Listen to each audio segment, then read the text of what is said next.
Olá, alunos dos sextos anos da Escola Municipal João Salto.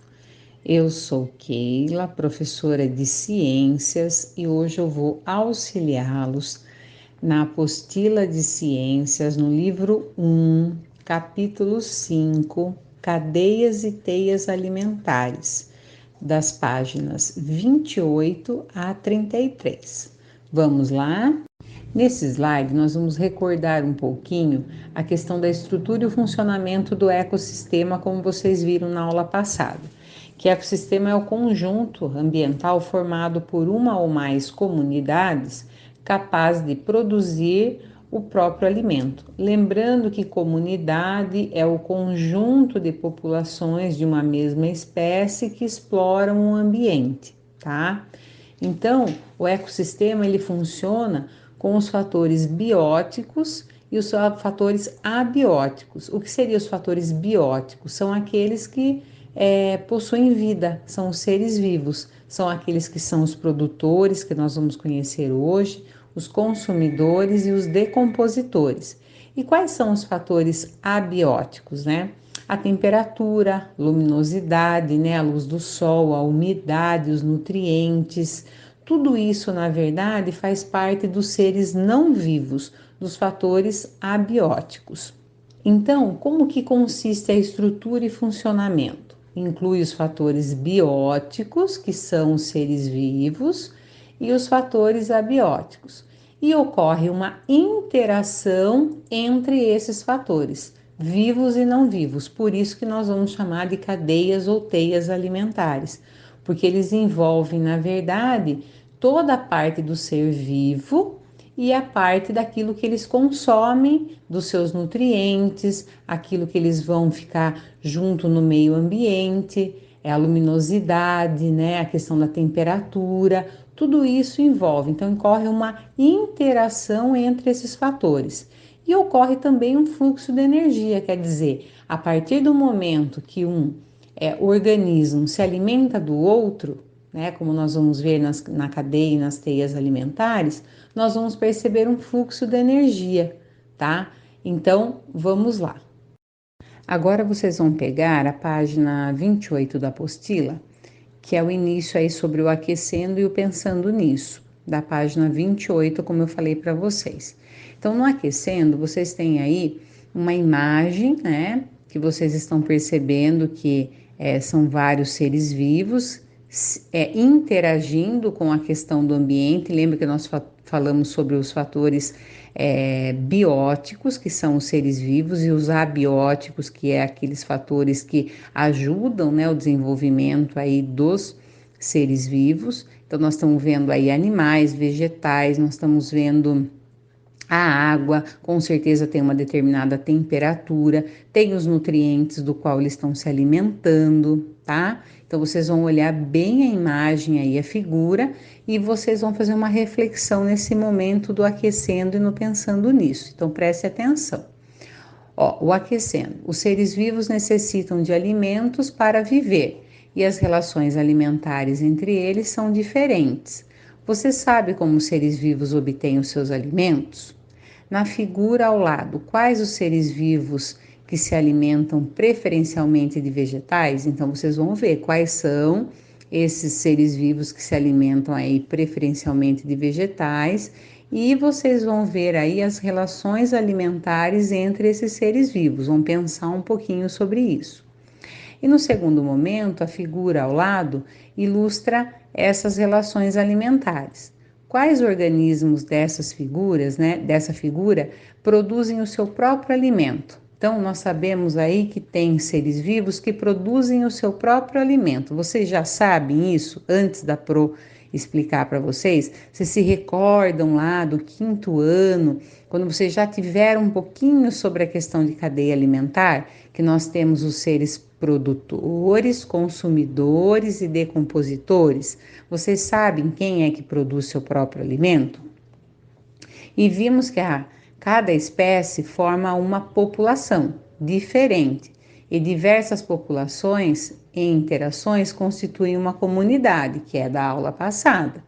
Cite o nome de 3 populações observadas na figura ao lado. Então, vocês vão lembrar que população são aqueles organismos da mesma espécie que se reproduzem, né? E tem aí, possui os descendentes férteis, que podem ter o cruzamento entre eles novamente. Então, pensa um pouquinho em tudo isso daí agora que a Pro acabou de colocar. E faz uma anotaçãozinha ao lado aí. Dando continuidade na página 28 e 29, nós vamos ver a estrutura trófica dos ecossistemas. Então, os primeiros que nós temos aí são os produtores, né? São seres autotróficos, ou seja, são aqueles que fabricam o seu próprio alimento. Nós vamos perceber um pouquinho mais para frente que eles são os primeiros da cadeia alimentar. Então, quem são esses produtores, né? Os produtores são seres clorofilados, que têm clorofila e que produzem o açúcar para sua própria nutrição, a glicose, tá? E as plantas e algas e alguns organismos que fazem a fotossíntese, né, que é o que? É a fotossíntese, lembrando, né, fabricam o seu próprio alimento através de quem? Quais são os auxílios que eles têm? A luz solar, o sol, gás carbônico da atmosfera e a água e dos sais minerais do solo. E ele elimina para nós a questão do oxigênio. Então, essa é a fotossíntese para a gente poder lembrar o processo da fotossíntese.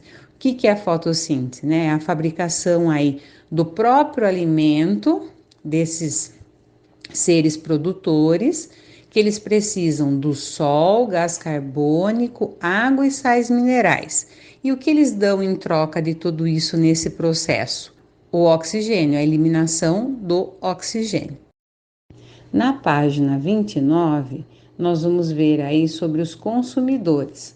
São seres heterotróficos que não produzem o seu próprio alimento e eles obtêm a sua energia a partir do consumo direto ou indireto da matéria orgânica, ou seja, dos nutrientes produzidos por quem?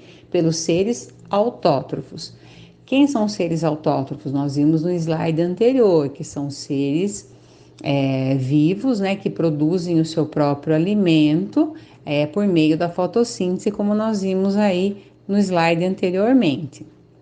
E nós temos aí alguns tipos, né, de consumidores. Quais são esses consumidores? Consumidor primário, né? Os consumidores primários são herbívoros. Por quê? Porque se alimentam diretamente dos produtores, aqueles que são autótrofos, que produzem o seu próprio alimento. E consumidores secundários, né? E assim por diante, terciário, quaternário, eles são, na verdade, carnívoros, porque eles se alimentam de outros seres consumidores. Vocês vão entender um pouquinho melhor quando a Pro colocar a cadeia alimentar e a teia alimentar. Mas vão guardando a sequência dos produtores, que são os primeiros, dos consumidores primários, que são aqueles que se alimentam dos produtores, e os consumidores secundários em diante são aqueles que são carnívoros, que se alimentam de outros consumidores.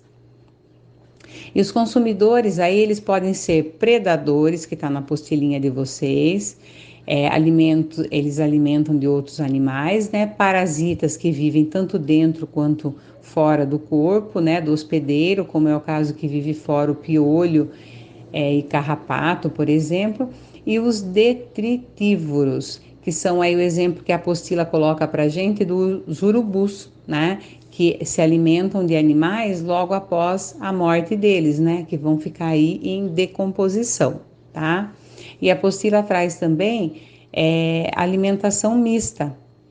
Alimentando-se ora de animais e ora de vegetais, nós também temos aí a dominação, né? A denominação de onívoros, tá? E por último aí nós vamos ver os seres decompositores ainda na página 29, que são aqueles que consomem os restos mortais de plantas e animais, que transformam a matéria orgânica, quebrando em compostos inorgânicos para a gente, que são exemplo de bactérias, fungos e protozoários. Então, como eles fazem isso, né? Eles são aí praticamente microscópicos e vivem no solo, transformando os cadáveres de animais e dos vegetais em sais minerais os quais serão absorvidos pelas plantas para a fabricação de açúcar pela fotossíntese, que é aquele processo que nós vimos no slide anterior da fotossíntese, né? Lembrando da fotossíntese que os seres produtores fazem com a presença da luz solar, presença do gás carbônico, a presença de sais minerais, da água, eles vão ter o seu próprio alimento e a questão aí da liberação do oxigênio. Então, o último da cadeia alimentar, que são os decompositores, né? Eles fazem o quê? Transformam todo esse resto de animais e vegetais em sais minerais que vão ser absorvidos pelas plantas novamente para que elas continuem o ciclo e realizem a fotossíntese e a gente consiga de novo fazer esse circuito da energia, né? Que é a matéria orgânica, que é o alimento aí para todos os seres vivos. Na página 29 ainda, vocês têm um esqueminha aí que eu coloquei para que a gente preste atenção. Então, a Pro explicou para vocês sobre a questão dos produtores, aqueles que produzem o seu próprio alimento, que são os autótrofos, através da fotossíntese.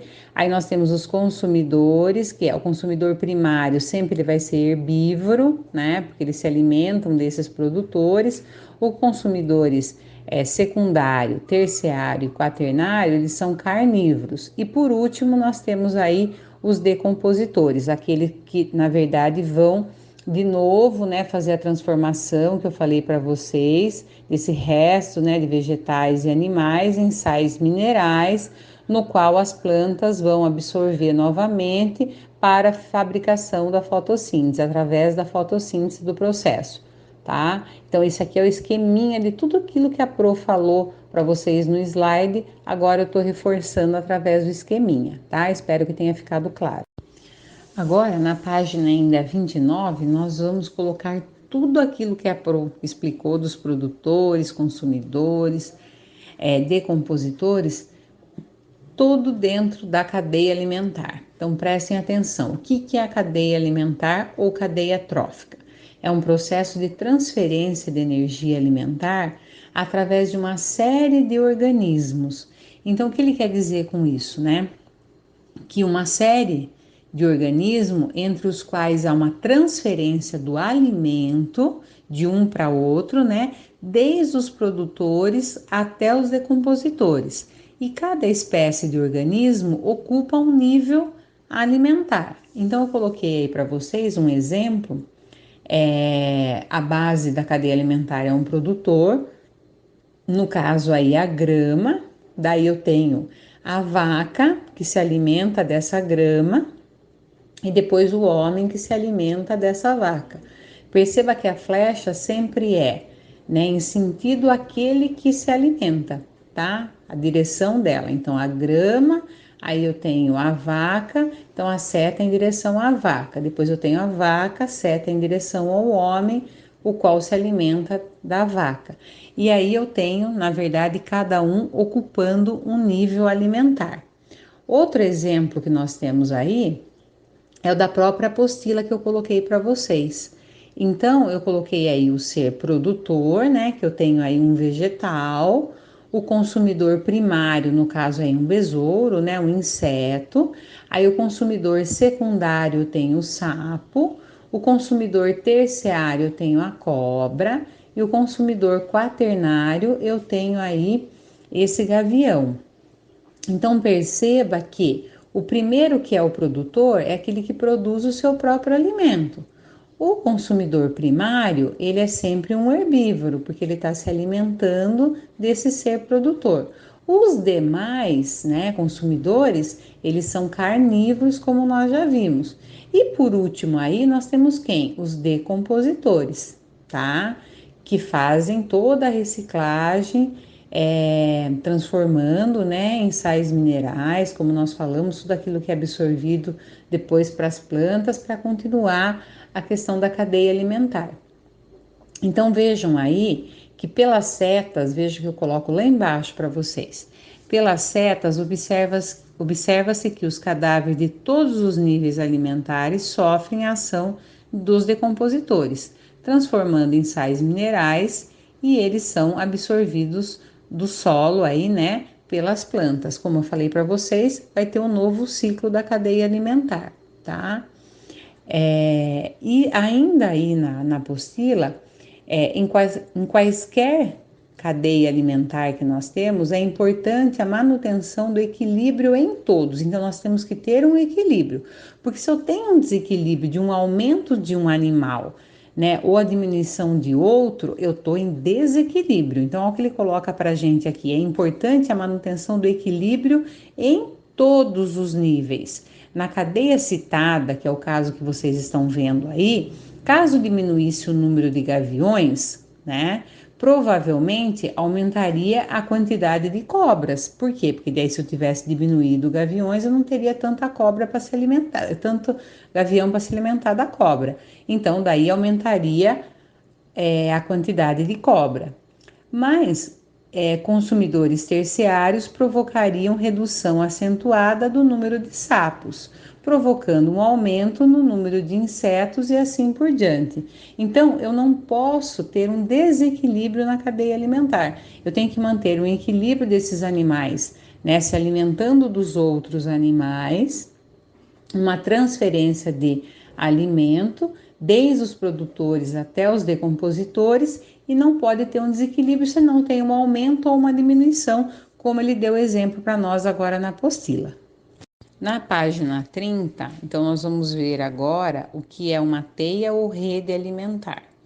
Teia alimentar é a interligação de várias cadeias alimentares. Então, lembro que a Pro falou para vocês que cadeia alimentar é uma série de organismos entre os quais eles têm a transferência de alimento, desde os produtores até os decompositores. Agora, nós vamos ter uma interligação de várias cadeias alimentares ao mesmo tempo.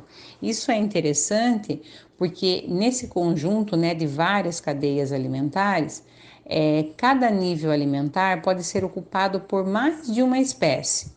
Quanto mais espécies numa teia alimentar, mais equilibrada ela será, uma vez que cada consumidor terá mais opções de alimento. Então, cada vez mais ela pode ficar equilibrada, porque eu tenho uma opção maior de alimentos, de um se alimentar do outro. Nesse exemplo que vocês estão vendo no slide aí, eu trouxe uma praticamente mais aquática, né? Onde eu tenho as algas, aí das algas eu tenho o caramujo que se alimenta, o peixe que se alimenta do caramujo e a garça que se alimenta dos peixes. Aí depois eu tenho a alga, aí eu tenho o girino que se alimenta da alga e a garça que se alimenta do girino. Então eu tenho uma interligação de várias cadeias alimentares. Da apostila, eu trouxe para vocês também o exemplo aí. Então, veja que o gavião, siga Capro aí, ó, o gavião é um consumidor quaternário. Então, acha aí, nesse momento aí, junto comigo na apostila, na página 30, veja aí depois da cobra, o sapo, né?